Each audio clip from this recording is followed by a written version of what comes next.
This is Umar for BoxNation. I'm nearly blinded Adam Smith with my light. You have. I can't see you, but I know you're there. I certainly am. Tottenham Hotspur Stadium here. We know why we're here. Eubank Ben. Manchester, was it a step too far or not, Adam? Yeah, that's a good question. I mean, first of all, it's brilliant being at Tottenham's wonderful ground again. We have fantastic memories. AJ Usyk one was here. It was just a great night. I just saw Derek Chisora, of course, and fought Tyson Fury. It's an amazing stadium. You being a Chelsea fan, me being a Liverpool fan, maybe it's not hallowed turf for us, but No. it will be fantastic come April 26th. And you know what happened on Tuesday means they could sell it twice, 3 times, I'm sure.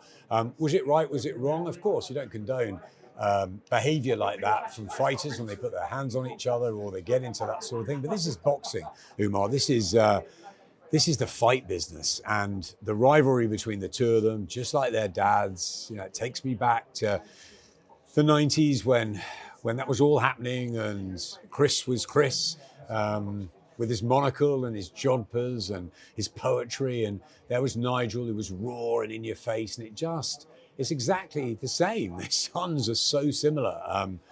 Chris Jr. with his mannerisms and his way, and yeah, sure, it was premeditated, it was planned.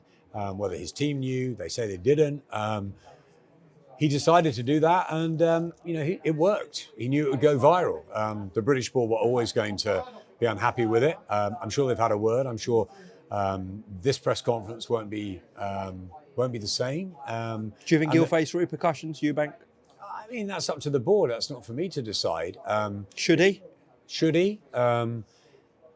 He'll have a word. They'll have a word with him, and they'll warn him. But you know, this fight has always been controversial after what happened last time, called off at the last hour, and what Conor's been through, and you know, now the eggs, and it's just it's turned obviously into a sort of sporting circus or a boxing circus. But the most important thing is that this fight is capturing the imagination, and for me, the casual fans in Britain want to see Fury Joshua, and they want to see Eubank Ben. And we were there for Bivol and Beterbiev, which was unbelievable, and a pleasure and an honor to be 6 feet away from ringside, you know, watching something like that, the elite.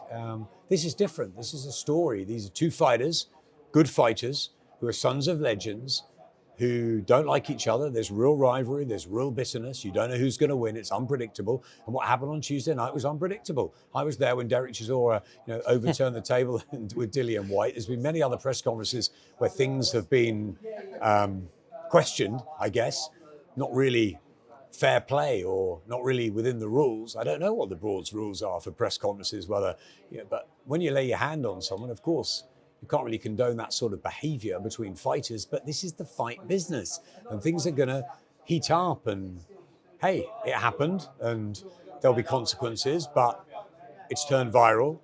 The job has been done, and now even more people will want to see this fight, and whether you don't like it or whether you do, you're not going to miss it come April 26th. And I, for one, I'm a storyteller, and I love stories, so I love fighters who get in the ring at any level, and I love stories that attract the casual fans, and this does. Entertainment, end of. Yeah, certainly does. Well said, Adam, on all of that. That was quite a long answer to that. Saturday night was one of the best cards I've ever seen. Is that a fair statement? Absolutely. I think beforehand on paper, one of the great fight cards I've ever seen, if not the best. I had to go back through the annals, Don King's big nights, Frank Warren's, Eddie Hearn's, Top Rank, so many over the years. But I think on paper, before Floyd Schofield and Daniel Dubois pulled out, probably the greatest fight card ever put together. As it happened, we got 2 good replacements. Josh Padley covered himself with glory. What an effort at 4 days' notice. And Joe Parker got rid of Martin Bacoli in that sort of peculiar, curious fight. The rest of it, just brilliant. I mean, Callum Smith and Joshua Boazzi, that first fight, arguably one of the domestic fights of the year. It will be, and only in February. Absolutely incredible. And then you just had fight after fight. It just got better and better. Ajit Kabayal, I thought, was brilliant, but came off the floor to win. Carlos Adam is underrated. How did you score that with Hamza? I thought he beat Hamza Shiraz. But Shiraz will come again from that. He said his hand was a problem, and he certainly didn't didn't do enough with that, I think, in certainly the back end of it. Frank Warren coming to the corner and screaming for Hamza to do more. But he'll learn from that. He'll come again. Carlos Adamez was a good fighter. And yeah, I loved it. I thought Ortiz and Madrimov was great. And God, what was next? Shakur Stevenson. I can't remember the order of them. It was just a fantastic night. And Caballero was excellent, wasn't he? Caballero was brilliant. That was a great story from the night. Callum Smith and Boatsi, they could do that again. Callum will want to go on from it. But the main event was just brilliant, even better than the first. And who'd have thought that? Just pockets of fire. And I said to Barry and Darren after about round 9, I don't want this to finish. It was just wonderful. I thought Dimitri Bivol deserved it. I thought he won the first fight, and I thought he won the second fight. But a lot of people thought Beterbiev won, and it was one of those. I think Artur had so many great rounds, and he almost had the fight in his hands. But Bivol was unbelievable. In the corners, he was having his legs massaged. He got a second, a third wind, and he just went back, and his combinations were beautiful to see, the blistering hand speed. And it just was boxing at its very, very finest. I want to see a trilogy. I didn't want it to finish. But you know what? This isn't like this. Eubank Ben is not at that level. It's different. But more people know about it. It's a battle of Britain. It's a battle of sons of the legends. And it's another great story, and it's fantastic for the sport. I love it. KSI now talking to Turkey. You don't know what's going to happen next in this business. Last one, Adam. His Excellency Frank Warren, Alex Krasik have got kind of a big puzzle to solve here, because people forget that was a voluntary fight Daniel Dubois took with Joseph Parker. So that leaves at the moment Alexander Usyk and Daniel Dubois, the two belt holders, completely free. They can make a rematch, an undisputed fight as well. From your perspective, just looking from the outside, do you want to see Dubois reschedule his fight with Parker, or do you want to see the undisputed? It is a puzzle, but then when His Excellency came into boxing and made the best fighting the best, it was dream stuff, right? So almost every one of these cards is just incredible, and we're loving it. We were there yesterday with Moses Italma. We don't know who he's going to fight next. We don't know who Alexander Usyk's going to fight. We think he wants to fight Daniel Dubois. I'm close to the Usyk team. I think he wants that rematch. That's what he said to me. Does Joe Parker deserve another world title opportunity? 100%. What's Sajid Kabayel going to do? Could you do Parker and Kabayel?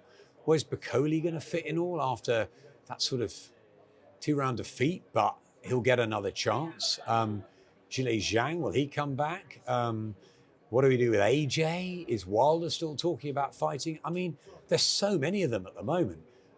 I think I'd like to see the undisputed fight. I'd like to see Daniel Dubois fight Alexander Usyk next. I think that's the fight the fans want to see. That's the fight that Usyk wants. It's the fight that Dubois wants. I think that's probably the fight that Turkey wants. But you've got to give Joe Parker something. So who does he fight?